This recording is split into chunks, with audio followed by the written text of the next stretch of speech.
1 TET 2 যে পরীক্ষা সেটা তো আমি আধিকারিকদের জিজ্ঞেস করেছিলাম যে বিষয়টা কি। ওনারা আমাকে যা জানালো, কারণ হতেই পারে ওরা যদি স্যাটিসফাইড না থাকে তাহলে নিশ্চয়ই ওদের অধিকার রয়েছে। তো আমি এই বিষয়টা জেনে যখন জিজ্ঞেস করলাম, ওনারা বললেন যে আমরা আমাদের যেভাবে কোশ্চেন নিয়ে কথা হচ্ছিল, আমরা আমাদের তরফ থেকে কোনো আমরা ইরেগুলারিটিস দেখি না। এবং ওনারা বলেছেন যদি প্রয়োজন হয় তারা ইচ্ছে করলে আদালতেও যেতে পারে, এরকমও আমাকে জানিয়েছে।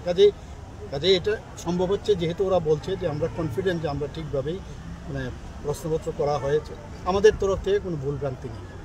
আর এবার টেট রেজাল্টও আপনি দেখুন, টেট রেজাল্টও কিন্তু গতকালই বেরিয়েছে। টেট রেজাল্ট কিন্তু সেইভাবে কিন্তু সাফল্য পাওয়া যায়নি। এবং আমি বলেছি এর রিজন কি, অনেকগুলো তথ্য আমার কাছে এসছে। এই তথ্যগুলো আসার পরে আমি ভাবছি যে আগামী দিন এর জন্য কি করা যায়। এবং প্রপার, কারণ এইগুলোর মধ্যে টিচার রিক্রুটমেন্ট হচ্ছে।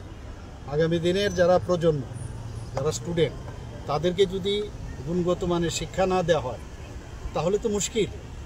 আমাদের কাছে এতগুলো পার্সেন্টেজ ভেরি মিনিমাম, যেটা আমি দেখলাম। এটা নিয়েও আমরা চিন্তা করছি। আগামী দিন নিশ্চয়ই আমরা বিষয়গুলো